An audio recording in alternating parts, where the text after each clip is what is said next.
हम्म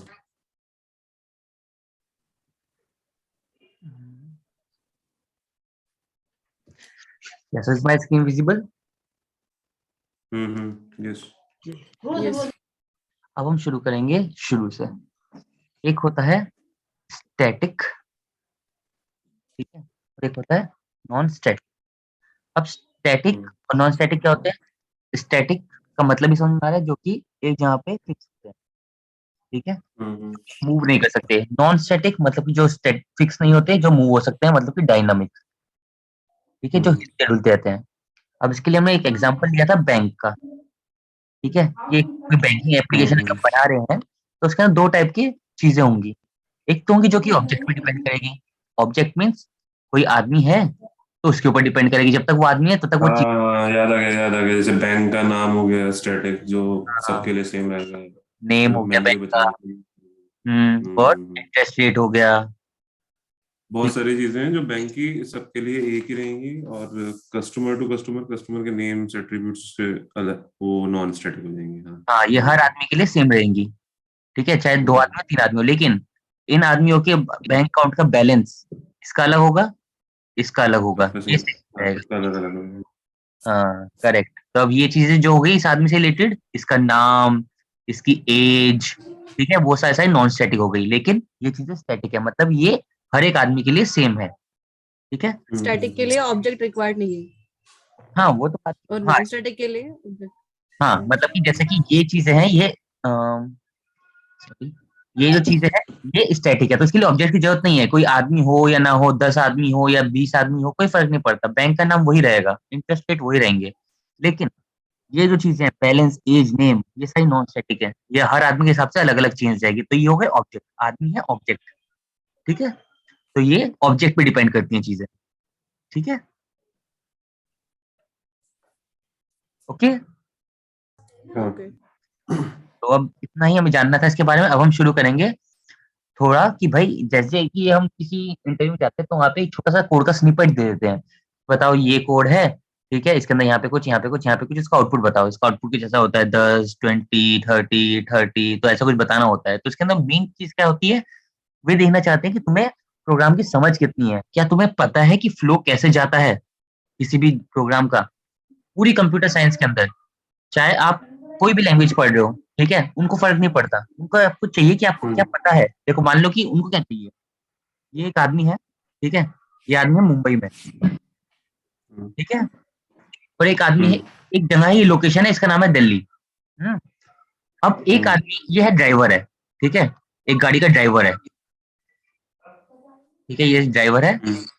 अब क्या एक अगर तुम में से कोई इसके पास जाता है, कहता है कि भाई साहब मुझे है ना दिल्ली जाना है, ठीक है, तो अगर दिल्ली जाना है तो मुझसे ये पूछो कि कौन से रास्ते से लेके जाओगे।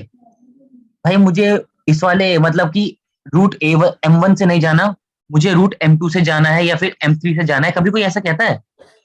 नहीं, मुझे दिल्ली नहीं नहीं नहीं। दिल्ली पहुंचना है, तुम जाओ, इससे जाओ, इससे जाओ, इससे जाओ। तो ये चीज क्या है, ये सारे रास्ते हैं फ्लो, ठीक है, बहुत सारे रास्ते हैं किसी चीज तक पहुंचने के, ठीक है। अब ये फर्क नहीं पड़ता कि आदमी मुझे उस गली के आगे से लेके जाएगा या पीछे लेके जाएगा, पर नहीं फर्क पड़ता, मुझे यहाँ पहुंचना है, अल्टीमेट गोल है। तो इसी तरह से कोई भी हायरिंग मैनेजर जो होता है या फिर कोई भी तुम्हें वो टेक्नीशियन इंटरव्यू लेता है, उसको नहीं फर्क पड़ता कि तुम कौन सी लैंग्वेज में कैसे क्या कर रहे हो। ये है हायरिंग मैनेजर, और ये हो तुम, और ये है प्रोजेक्ट। उसको नहीं फर्क पड़ता कि तुम एक उंगली से टाइपिंग करते हो, तुम बिना देखे टाइपिंग करते हो, या फिर तुम पैरों से टाइपिंग करते हो, हाँ, काम होना चाहिए। तो सेम चीज इधर है कि एक फ्लो पता होना चाहिए हमें, कौन सी चीज का फ्लो कैसे आता है, कौन सा प्रोग्राम किस तरह से जाता है, उसका पहले कौन सी चीज एग्जीक्यूट करता है, बाद में कौन सी चीज एग्जीक्यूट करता है, उसके बाद उसका आउटपुट क्या आता है। उसको तो कुछ मिल जाएगा तुमसे पता करके 10 आउटपुट आया, फिर 20 आया, फिर 30 आया, नहीं। ये एक जस्ट जरिया है उसको पता करने का कि क्या आपको पता है कि एक प्रोग्राम कैसे कैसे फ्लो करता है। सबसे इंपॉर्टेंट फ्लो चीज होती है। अगर आपको किसी चीज का फ्लो आ गया समझ में, उसके बाद तो चाहे इनके नाम कुछ ही रख लो, ठीक है, कोई भी लैंग्वेज उठा लो, एक बार फ्लो समझ में आ गया तो बस फ्लो समझना है। फ्लो समझना आज की क्लास के अंदर बहुत इंपॉर्टेंट है, और आज की क्लास को जरूर जाके रिवाइज करना है एक या दो बार। अगर इसको रिवाइज आज नहीं किया तो फिर ये फिर से दिमाग में साफ हो जाएगी, एक बार रिट्रेस करना है। मेन टॉपिक आज का, तो एक है स्टैटिक, एक है नॉन स्टैटिक।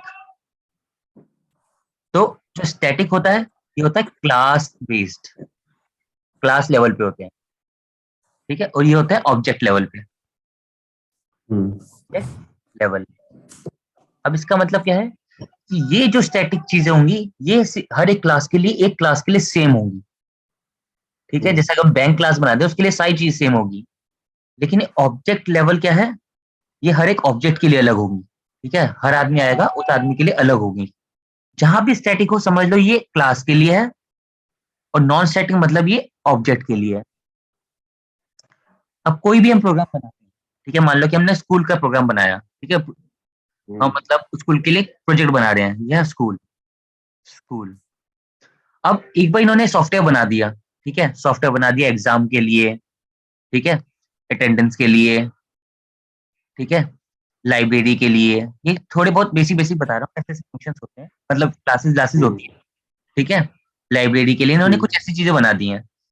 अब इसके अंदर मान लो कि एक 10 बच्चों ने एडमिशन लिया, ठीक है, तो भी हम सेम चीजों को एक्सेस करेंगे, ठीक है, ये 10 बच्चे हैं, 100 बच्चों ने लिया तो भी इसी चीज सेम चीज को एक्सेस करेंगे, ठीक है, लेकिन हर एक मतलब इनके हिसाब से चेंज नहीं होगा कि भाई अब ये दूसरा कोई बंदा है तो उसका नाम एग्जाम को हटा के एग्जाम 3 करो 4 करो, लेकिन मतलब ये सारी चीजें क्या हो गई, ये हो गई क्लास लेवल कि ये ऑब्जेक्ट के ऊपर डिपेंड नहीं कर रही, चाहे बच्चे 100 हो, हजारों, 10,000 कोई फर्क नहीं पड़ता।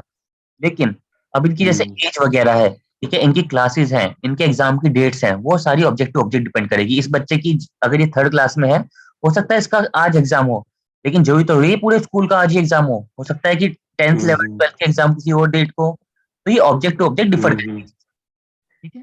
तो हम इसका थोड़ा सा इस पे आते हैं कि भाई अभी पता लग गया जहां भी स्टैटिक आएगा मतलब वो क्लास लेवल है, जहां भी नॉन स्टैटिक आएगा वो ऑब्जेक्ट लेवल है। तो क्लास लेवल थी पूरी क्लास के लिए सेम रहती है, फर्क नहीं पड़ता कि कितने लोग उसके अंदर आ रहे हैं, मतलब कितने नॉन स्टैटिक चीजें आ रही हैं। अब इसके अंदर 3 टाइप की चीजें होती हैं, ठीक है, पहले नॉन स्टैटिक, नॉन स्टैटिक के अंदर मतलब स्टैटिक पढ़ते हैं, स्टैटिक है 3 टाइप की चीजें होती है, स्टैटिक स्टैट इसके इसको बोलते हैं स्टैटिक मेंबर्स, मेंबर्स, ठीक है, सिर्फ और सिर्फ 3 टाइप के स्टैटिक मेंबर्स होते हैं, इनके नाम बताता हूँ मैं। एक होता है स्टैटिक ब्लॉक, अभी समझाऊंगा कैसे होते हैं, क्या होते हैं, कैसे दिखते हैं, हर चीज बताऊंगा, पूरे कोडिंग करके बताऊंगा। दूसरी चीज होती है स्टैटिक मेथड, ठीक है, स्टैटिक कॉमन है इनके अंदर, इसके अंदर एक चीज होती है ब्लॉक, एक होती है मेथड, और एक होती है स्टैटिक वेरिएबल। अगर आप सब लोगों ने क्लास अच्छे से की है या फिर एक बार भी रिवाइज किया है इस चीजों को, तो आपको पता होगा, मैंने थोड़े टाइम पहले बताया था कि कुछ बिल्डिंग ब्लॉक्स होते हैं जावा के, पूरी जावा सिर्फ और सिर्फ 3 चीजों से बनती है, जिसके अंदर आते हैं क्लास, वेरिएबल्स, मेथड्स और ब्लॉक। नोट्स बनाए हैं तो वेल एंड गुड, नहीं तो मैंने जो भेजा था उसके अंदर पेज नंबर 11 पे लिखा होगा ये सारी चीजें, सबसे पहली लाइन के अंदर ये 4 चीजें लिखी हैं, ठीक, class, variables, methods, functions, blocks.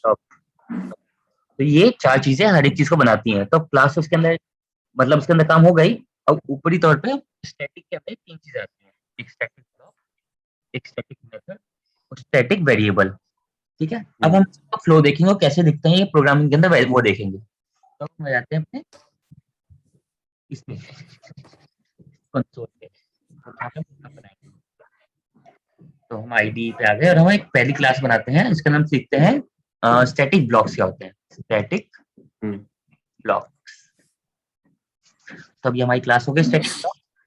अब इसके अंदर हम एक पहले मेन फंक्शन बनाते हैं, तो स्टैटिक वॉइड मेन ये आ गया, और इसका नाम ऐसा आउट करते हैं, लग देते हैं इसका नाम हेलो वर्ल्ड। तो इसको सेव किया और इसको मैं एक बार रन करके दिखाता हूँ, इसका आउटपुट सबको मालूम है क्या होगा, क्या होगा, हेलो वर्ल्ड। Hello world.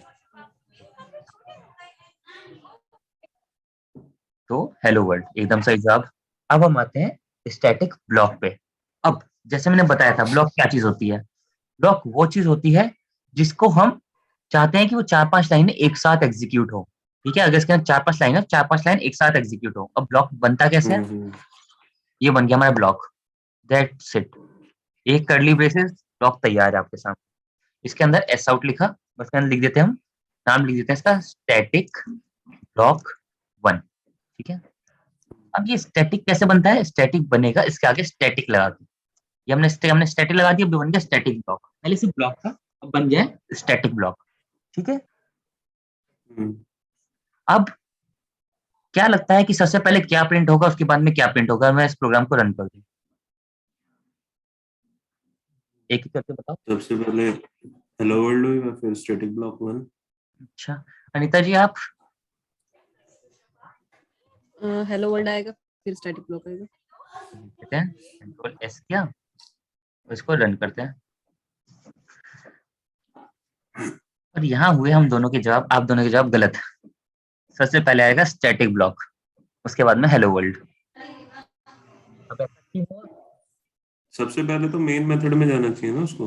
यही चीज, यही तो चेक करना चाहता है तुम्हारा इंटरव्यूअर कि क्या तुम्हें वो वो पता है तुम्हें डेफिनेशन जो तुमने फर्स्ट ईयर में पढ़ी है, या तो क्या तुमने 4 साल इस पर काम किया है, 2 साल प्रोजेक्ट के अंदर काम किया है, और आज तुम्हें पता है कि इसको रियल में कैसा फ्लो चलता है। उसको यही ये जानना है SIP उसको। और IIB वाली चीजें हैं क्या, जो ये कौन सी? पहले इनिशियलाइज होती हैं? नहीं, वहां मतलब पहले स्लाइड से मतलब ये वर्ड सही है, ये अभी मैं यूज करने वाला हूँ 2-3 लाइन से बाद में, कि क्यों होता है, कैसे होता है, इसको कहाँ यूज किया जाता है। ठीक है? हम्म, ये बहुत बेसिक चीज होती है, जैसे कि बच्चों को पता होता है कि भाई 1 से लेकर 10 तक काउंटिंग होती है। ठीक है, वो उनको फर्स्ट क्लास में पता है। हम्म, उसके बाद से उनको थर्ड फोर्थ क्लास में जाके पता लगता है, फिफ्थ क्लास में, कि भाई काउंटिंग तो एंडलेस होती है। ठीक है, तो इनफाइनाइट जाती है। हम्म, उसके बाद फिर जाके हम्म, 10वीं 11वीं पता लगता है लोगों को कि भाई 1 से लेकर 2 के बीच में भी इनफाइनाइट नंबर्स हैं। ठीक है, तो इस तरह से हम्म, शॉक्स लगते रहते हैं, और जितना ज्यादा आदमी को पता होता है, जैसे कोई बच्चा होगा उसको पूछें कितनी नंबर तक होती है काउंटिंग, वो बोलेगा 100, जितना उसने पढ़ा है, 1000, दैट्स इट। लेकिन इस आदमी ने मैथमेटिक्स का PhD किया है, उसमें बता सकता है कि भाई कोई भी तुम 2 नंबर बोल, क्या कहता है, मैं उसके बीच के 1 करोड़ नंबर बता दूंगा। ठीक है, हम्म, डीप में जाए तो मैं बताता हूँ स्टैटिक कैसे होता है। This will be executed only once when the class is loaded. ये पूरे प्रोग्राम के अंदर सिर्फ और सिर्फ एक बार लोड होती है, जब क्लास हम लोड करते हैं। ठीक है, ये मेन क्लास से भी पहले लोड होती है। This loads even before the main method. हाँ, ये मेथड है ना, मेन मेथड है हमारा। मेथड क्यों है? क्योंकि इसके अंदर कुछ आर्गुमेंट पास हो रहा है, रिटर्न टाइप का वर्ड कर रहा है, ये स्टैटिक टाइप का मेथड है। हम्म, स्पेसिफायर, हम्म, स्पेसिफायर। तो हम इसको कब यूज करते हैं? So if we want to do any initialization or any connection to other system or anything we want to execute before the actual method get executed, we should call inside the main block, static block.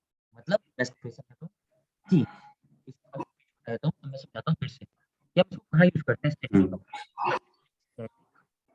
Block. मैं जो बातें बोलने वाला हूँ वो अभी हम करेंगे नहीं, अभी हम समझेंगे, करेंगे हम इसको बहुत टाइम बाद। तो हम इसको समझते क्या है, हम्म, इसको यूज कर सकते हैं कनेक्शन सेटअप करने के लिए। कनेक्शन सेटअप में हम्म, मान लो कि हमने बहुत बड़ा प्रोग्राम बनाया है। ठीक है, बनाते हैं बड़ी बड़ी कंपनीज के अंदर तो बहुत बड़ा सॉफ्टवेयर है। ठीक है, इसके अंदर इसका डाटाबेस से कनेक्शन। डाटाबेस क्या होता है? डाटाबेस वो होता है जहाँ पे सारा डाटा रखा होता है। ठीक है, प्रोग्राम के अंदर जैसे फेसबुक के अंदर कहीं पे हमारी पेज है, उसके हमारी इमेज है। ठीक है, कुछ लाइंस लिखी है तुम्हारे बारे में, तुम्हारे कुछ पोस्ट है, कुछ कमेंट्स हैं, तो सारे सारे दिख तो यहाँ रहे हैं, लेकिन सेव कहाँ है? कहीं डाटाबेस में। ठीक है, डाटाबेस के साथ कनेक्शन बनाया जाता है। कनेक्शन, कनेक्शन कैसे बनाया जाता है? अगर हम, ये कनेक्शन आएगा हम जिस टाइम पढ़ेंगे एडवांस जावा के बारे में, जिसके अंदर सर्वलेट JS भी होगा, तो उस टाइम हम अगर कोई सीखने में इंटरेस्टेड होगा तो हम करेंगे। तो अभी के लिए हम ये समझते हैं कि सॉफ्टवेयर से डाटाबेस का कनेक्शन बनाना, कनेक्शन बनेगा। ठीक है, कनेक्शन बने, हम चाहते हैं सबसे पहले कनेक्शन बन जाए, उसके बाद कुछ भी लोड हो। ऐसा तो नहीं होगा ना, चाहिए ना कि हमारा पेज तो खुल गया है, ठीक है, इसके अंदर गड्ढे गड्ढे आ रहे हैं, लाइन लाइन आ रही है। हम चाहते हैं कि भाई सबसे पहले डाटाबेस से कनेक्शन हो जाए, उसके बाद में फिर मतलब हमारा पेज खुले। तो 1-2 सेकंड के 20 सेकंड, लेकिन उससे हमारी प्रोजेक्ट की एफिशिएंसी बढ़िया बढ़ जाती है। तो हम कनेक्शन डालना चाहते हैं पहले। मान लो कि आप कोई प्रोग्राम बना रहे हो, उससे पहले आप कुछ कुछ भी लिखना चाह रहे हो, आपने एक एप्लीकेशन बनाई। ठीक है, मोबाइल की एक एप्लीकेशन है जिसके अंदर ये मार्केट का एप्लीकेशन है। ठीक है, लेकिन अब उससे पहले आप चाहते हैं यार 5 सेकंड की वीडियो है तो कितना अच्छा लगेगा, जिसके अंदर एक ऐसे सी घूमता हुआ आ रहा है, एक आर घूमता हुआ आ रहा है, ई घूमता हुआ आ रहा है, डी घूमता हुआ आ रहा है। कुछ भी लोड होने से पहले, उस आदमी का नाम दिखाने से पहले, लॉग इन साइन अप कुछ भी करने से पहले थ्रेड आए, या फिर कोई आइकन ही घूमता हुआ है ऐसे करके, तो इसको उठाए क्या करें? स्टैटिक ब्लॉक में डाल देंगे। ठीक है, तो सबसे पहले ठीक। किसी भी प्रोग्राम के अंदर लोड होता है स्टैटिक ब्लॉक। अब ये तो एक, एक कोड कर देता हूँ, कंट्रोल सी। यही चीजें होती हैं जो कि इंटरव्यू देखना चाहता है कि तुम्हें फ्लो कितना अच्छा मालूम है। अब बताओ इसका आउटपुट क्या होगा। पहले अनीता,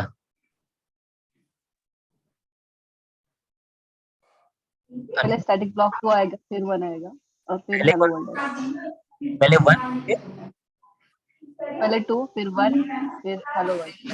अच्छा आदित्य तू, पहले 1 फिर 2 फिर हेलो वर्ल्ड। अब देख लेते हैं किसका सही है। कंट्रोल एस,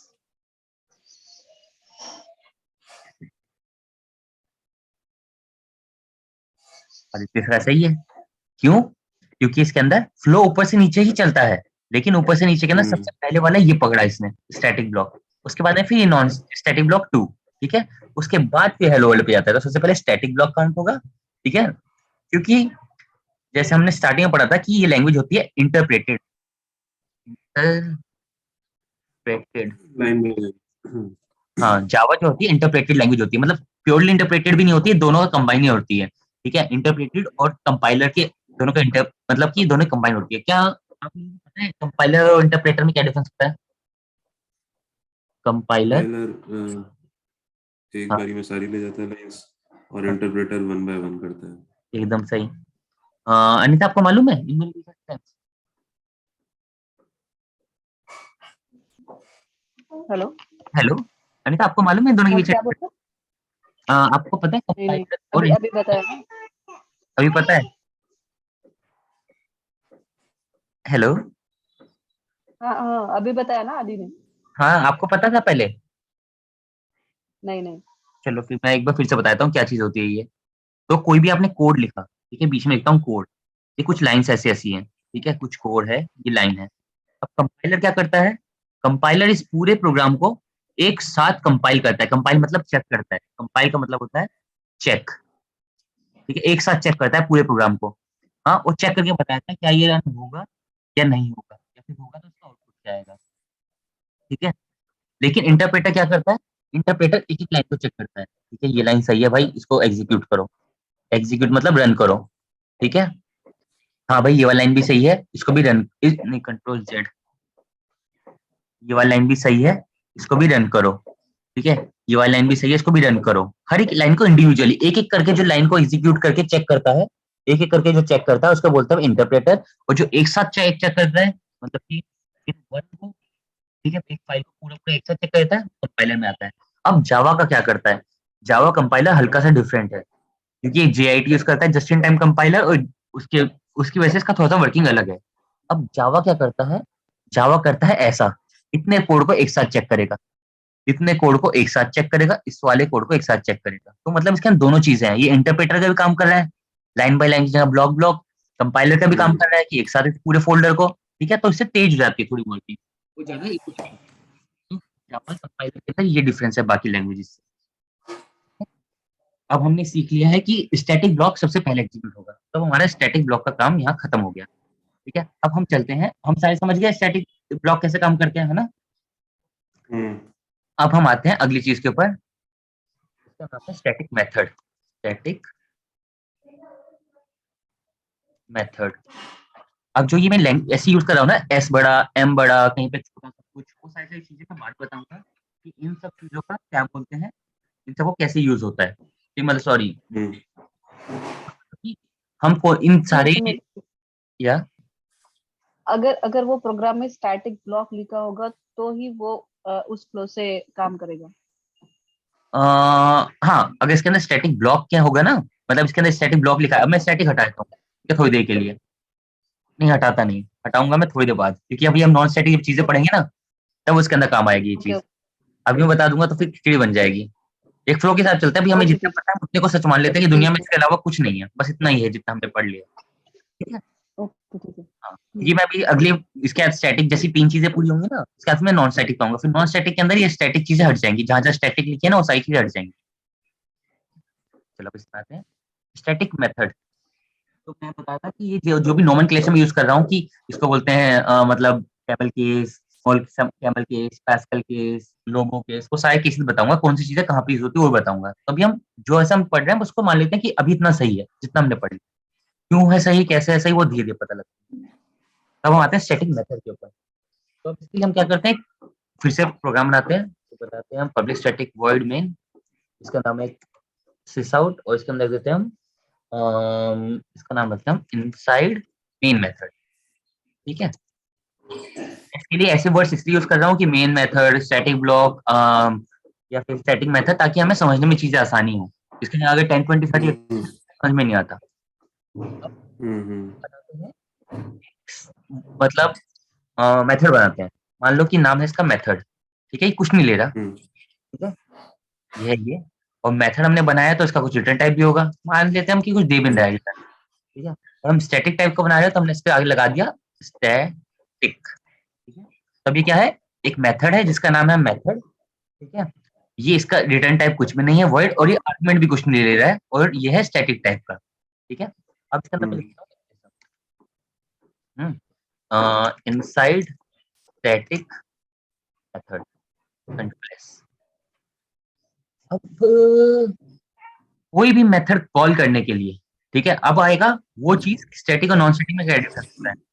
ये स्टैटिक है, स्टैटिक के मेथड को कॉल करने के लिए आपको किसी ऑब्जेक्ट की जरूरत नहीं है। हमेशा जब भी मैं स्टैटिक नॉन स्टैटिक बोलूं, आंख बंद करके हमेशा ये याद करना कि एक बैंक है, ठीक है, इसके अंदर 2 हिस्से बांटे थे सुमित ने, यहाँ पे थी स्टैटिक चीजें और इधर थी नॉन स्टैटिक चीजें, और नॉन स्टैटिक चीजों के अंदर थे आदमी, और इधर था बैंक की डिटेल्स।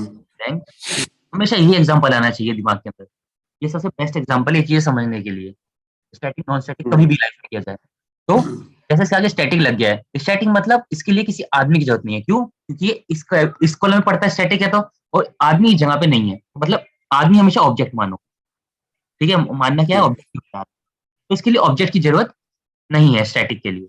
तो इसके लिए ऑब्जेक्ट की जरूरत नहीं है, इसके लिए क्या काफी है, इसके लिए सिर्फ क्लास नेम काफी है। एक है क्लास लेवल और ये है ऑब्जेक्ट लेवल चीजें, ठीक है, हमेशा ऐसी चीजें मान ली, non static, object level, static, class level.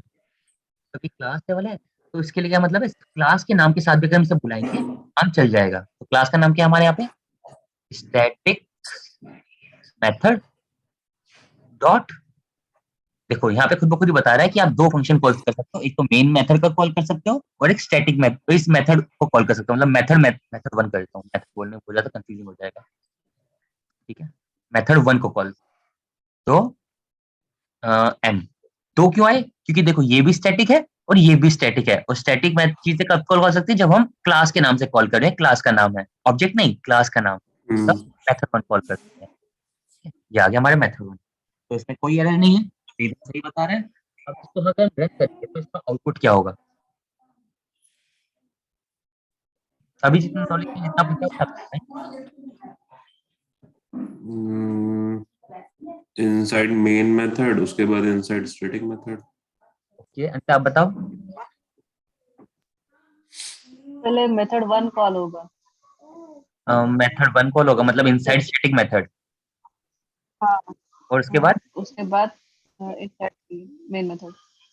चलो देखते हैं, तो इसको रन करते हैं हम,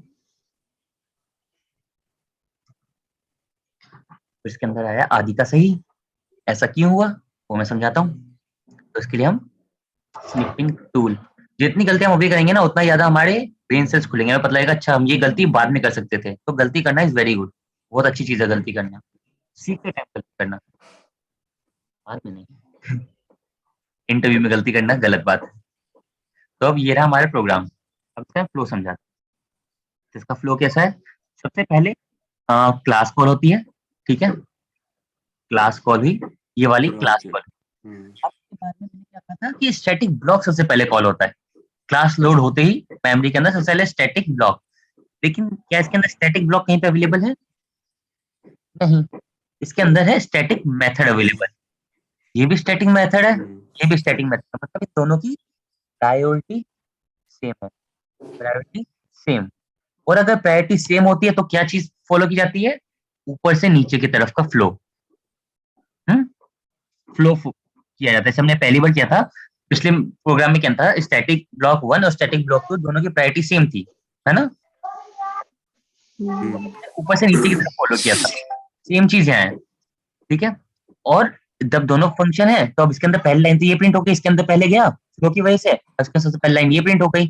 अब इसके अंदर जाने के बाद में अगली जो लाइन एग्जीक्यूट हुई वो थी स्टैटिक मेथड 1, मतलब इसको कॉल किया गया कि भैया ये वाले फंक्शन कहाँ हो तुम, आओ।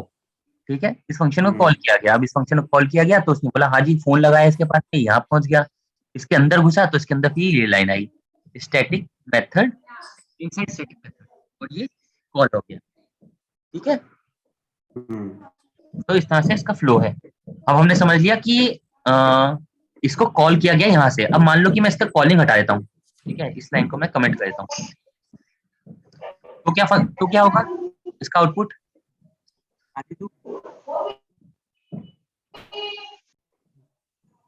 सेम ही आएगा ना। वही होगा, सेम। नहीं इसका, नहीं नहीं, रुको रुको रुको रुको रुको रुको।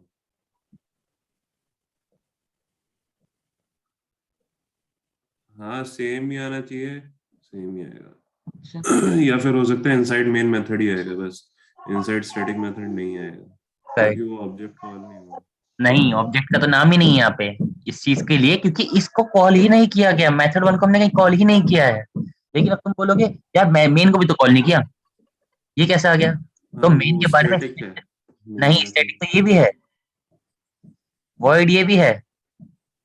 इसका डिफरेंस क्या है? इसको कंपाइलर कॉल करता है इनिशियली अंदर से, इसलिए कहा जाता है कि सबसे पहले मेन कॉल होता है, क्योंकि कहीं भी प्रोग्राम के अंदर हो मेन अपने आप कंपाइलर कॉल करता है। इस मेथड 1 को नहीं जानता कंपाइलर, वो मेन को जानता है। ये टाइप की चीज है। ठीक है, उसका सीधा सिस्टम प्रोग्राम के अंदर मेन ढूंढा करता है। अब जैसे मेथड 1 2 3 4 5 कितने बनाऊं, कंप्यूटर सिर्फ इसी को जानता है, मेन को। इस मेन का नाम मैं कुछ और रख दूंगा ना तो ये प्रोग्राम रन नहीं होगा। मतलब मैं लिखता हूँ submit, कंट्रोल एस, मैं कुछ करता हूँ। तो कुछ भी नहीं होगा, नो मेन ये देखो मेथड। मेन मेथड ही नहीं मिला इसको। तो इसका मतलब क्या है कि भाई कंपाइलर सिर्फ मेन को जानता है, इसको सीधा मेन को बुलाता है, फिर मेन चाहे किसको भी बुलाए। ठीक है, मतलब पार्टी के अंदर मतलब मान लो पार्टी हो रही है, हाँ, तो जो बैंकेट हॉल का मैनेजर है, मतलब कंपाइलर जो है मैनेजर इस बैंकेट हॉल का, वो सिर्फ आपको जानता है। ये हो आप जिसने बुकिंग कराई है। अब आप इसके पास यहाँ 500 लोग हैं, बुला लो, उसको फर्क नहीं पड़ता, वो कुछ हो जाएगा आपके पास आएगा। ठीक है, इनमें से कोई आदमी चले जाएगा, आ जाएगा, उसको फर्क नहीं पड़ेगा, बिल आपको देना, आपको सामने रहना पड़ेगा। ठीक है, हमारी static block complete, static method complete. हमें स्टैटिक मेथड का समझ में आ गया कैसे कॉल होता है। अनिता कोई डाउट? एक बार थोड़ा रिपीट कर दो। ओके ठीक है, तो स्टैटिक मेथड के अंदर खास याद करने वाली कौन सी चीज है? इसको हमेशा कॉल किया जाता है इसके क्लास के नाम से। इसके लिए ऑब्जेक्ट के नाम की जरूरत नहीं है, क्लास का नाम इज सफिशिएंट। और अगर मेथड हमें हमेशा कॉल करने पड़ते हैं, सिर्फ मेन ऐसा मेथड है जिसको हमें कॉल करने की जरूरत नहीं है। हम इसको एक्सप्लिसिटली कॉल कर सकते हैं, हम चाहे तो इसको ऐसे कॉल कर सकते हैं कि स्टैटिक मेथड डॉट मेन, ये लो हमने इसको कॉल कर लिया। ठीक है, तो लेकिन इसमें कौन सा पहले कॉल हो जाएगा? इसके अंदर हमें कुछ आर्गुमेंट पास करने पड़ेंगे, आर्ग्यूमेंट्स। और आर्ग्यूमेंट्स इधर से पास नहीं होते, इसके अंदर आर्ग्यूमेंट जहां से पास होते हैं ना वो कमांड लाइन आर्ग्यूमेंट होते हैं। CLA, class line command line argument. ये मैं आपको शायद आज से 3 क्लास बाद में पढ़ाऊंगा कि कमांड लाइन आर्ग्यूमेंट क्या होते हैं, इसके अंदर मेन के अंदर कैसी चीजें पास की जाती हैं, वो क्यों की जाती है, वो सब मैं तब बताऊंगा। लेकिन मैं ये बता रहा हूँ कि मेन मेथड को भी कॉल कर सकते हैं। ये याद रखने वाली चीज है हमेशा, स्टैटिक जहां पे होगा, स्टैटिक मतलब कि ऑब्जेक्ट की जरूरत नहीं है।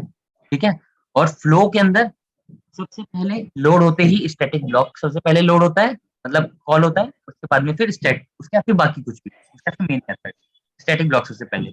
स्टैटिक मेथड के अंदर मेथड को हमेशा कॉल करना सबसे ज्यादा जरूरी है। मेन मेथड इकलौता ऐसा स्टैटिक मेथड है जिसको कॉल करने की जरूरत नहीं है, क्योंकि कंपाइलर से खुद कॉल करता है। जब भी एग्जांपल दिमाग में आए हमेशा एक बैंकेट हॉल का इमेजिन करना कि बैंकेट हॉल के अंदर ये आप हो जिसने बुकिंग कराई है, कंपाइलर है उसका मैनेजर, और ये आपके गेस्ट। ठीक है, आप लोगों को बुलाओगे। अभी हो गए हमारे यहाँ पे 2 चीज कंप्लीट, स्टैटिक मेथड और स्टैटिक ब्लॉक। ये चीज अगर आपको फिर से समझनी है तो आप रिकॉर्डिंग देखना, क्योंकि मैं अगर 10 बार ही बोलूंगा ना ये चीज वैसे समझ में नहीं आएगी। ये चीजें आती है बार बार देख के समझने से। ये शायद मैं आप 2 या 3 बार देखोगे ना तब आप दिमाग में बैठेगी अलग अलग सिनेरियोज से। ठीक है, चलो अब आखिरी आ गया स्टैटिक के अंदर, वो है स्टैटिक वेरिएबल। स्टैटिक वेरिएबल अब स्टैटिक वेरिएबल क्या होते हैं? स्टैटिक वेरिएबल होते हैं जैसे कि इसके लिए स्टैटिक समझते हैं हम, जहाँ पे ये वर्ड लगा स्टैटिक, हमसे 2-3 चीजें तो हमारे दिमाग में आ गई है, ठीक है। जैसे कि मान लो कि मैंने बोला मुंबई, अब मुंबई बोलते हैं आपके दिमाग में सबसे पहले क्या आता है? एक तो आता है मरीन ड्राइव, ठीक है, एक आ गया आपका गेटवे ऑफ इंडिया, ठीक है, एक आ गया लोकल ट्रेन, ठीक है, एक आ गया डब्बे वाला, ठीक है, और एक आ गया मान लो कि आपके दिमाग के अंदर की ट्रैफिक। ये चीजें अपने आप ही दिमाग के अंदर आ गई, बोलने की जरूरत नहीं है। इसके बाद अगर मैं कुछ एक्स्ट्रा बोलूं कि चर्च गेट बोल रहा हूँ तो वो अलग से नई चीज हो गई। मैं बोल रहा हूँ कि आपका एंटीला बोल रहा हूँ तो वो हो सकता है सबको ना पता हो, लेकिन ये तो मैक्सिमम लोगों को पता होता है। तो हमेशा जैसे स्टैटिक वर्ड कहीं पे दिमाग में आए तो स्टैटिक ही दिमाग में आना चाहिए। ये क्लास लेवल चीजें हैं, ये एक क्लास के अंदर सेम रहती हैं, इसके लिए ऑब्जेक्ट नहीं चाहिए। ऐसे ही नॉन स्टैटिक के लिए, नॉन स्टैटिक मान लो दिल्ली है आपका, ठीक है, दिल्ली होते ही एकदम से कैसे याद आएगा कि भाई यहाँ पे तो पीएम रहता है, ठीक है, यहाँ केजरीवाल है, ठीक है, यहाँ पे लाल किला है, यहाँ पे चांदनी चौक है, ठीक है, ये चीजें याद आ गई। मतलब नॉन स्टैटिक मतलब कि भाई इसके लिए ऑब्जेक्ट चाहिए, ठीक है। मैं बता रहा हूँ कि ऐसी चीजें याद आनी चाहिए, जैसे कि अगर मैं जाऊँ नाम लूँ तो ये चीजें याद आती हैं, दिल्ली सुनते ही, मुंबई सुनते ही ये चीजें याद आती हैं। तो इसके लिए हमेशा ये चीज तो याद आनी चाहिए। मतलब कि अगर ऐसा होता है ना कि 5 नंबर का क्वेश्चन है तो आपको 3 नंबर की चीजें तो हर एक के अंदर सेम है ही है, 2 नंबर एक्स्ट्रा चाहिए तो उसके लिए कुछ एक्स्ट्रा पढ़ना पड़ता है, तो 3 नंबर वाली चीज, ठीक है। तो हम आप कर रहे हैं स्टैटिक वेरिएबल। स्टैटिक वेरिएबल के लिए आप सीधा इतना ही पूछना है क्योंकि इसके अंदर ज्यादा बताने वाली चीज है नहीं, जैसे बोर्ड पे समझाने वाली। तो हम क्लास में आते हैं, वो छोटी चीज है स्टैटिक वेरिएबल। हमने क्लास बनाई, अब स्टैटिक वेरिएबल, सबसे पहले पब्लिक स्टैटिक वर्ड में बनाते हैं, पब्लिक स्टैटिक वर्ड, उसके अंदर एस आउट। एस आउट के अंदर हम मान लो कि हम यहाँ पे बनाते हैं पहले स्टैटिक वेरिएबल। स्टैटिक वेरिएबल का मान लो हमने नाम रखा उसका इंट नम, ठीक है, कंट्रोल एस। अब इंट नम तो नॉर्मल हो गया, इसके आगे स्टैटिक लगाएंगे तो ये बन जाएगा, ये तो सिंपल वेरिएबल था इंटीजर टाइप का, अब स्टैटिक लगाते ही बन गया स्टैटिक वेरिएबल। अब मैं इसी वेरिएबल को यहाँ कॉल करता हूँ नम, ठीक है। अब मैं इसको अगर रन करना चाहूँ, क्या रन होगा? क्या कोई एरर देगा?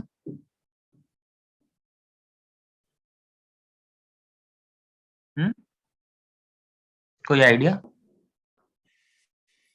नहीं, एग्जीक्यूट हो जाना चाहिए। एग्जीक्यूट होना चाहिए, ओके, ठीक करते हैं रन। तो इसमें यहाँ पे 0 लिखा हुआ आ गया, मतलब रन कर गया, कोई दिक्कत नहीं है। अब 0 लिखा हुआ क्यों आया? कोई आइडिया? क्योंकि इनिशियलाइज ने करा था नंबर को, इस वजह से। अच्छा, अगर ये दिक्कत है तो ये लो, बता दिया, कंट्रोल एस। अब तो अभी भी इनिशियलाइज नहीं किया हुआ मैंने, है ना? पहले भी इनिशियलाइज नहीं है, मैं इसको रन करता हूँ तो क्या रन हो जाएगा? नहीं, मेरे हिसाब से तो शायद हाँ, एरर दे रहा है, तो इसका मतलब वो दिक्कत तो नहीं है जो हम सोच रहे हैं। तो स्टैटिक लगाते हैं और मैं बताता हूँ कि ऐसा क्यों है। तो हम इसको रन करते हैं। अनीता, आप हो ना यहाँ? बट 0 लेता है क्या ये वैल्यू? वो मैं बताऊंगा अभी थोड़ी देर बाद, लेकिन अभी ये समझ में आया कि भाई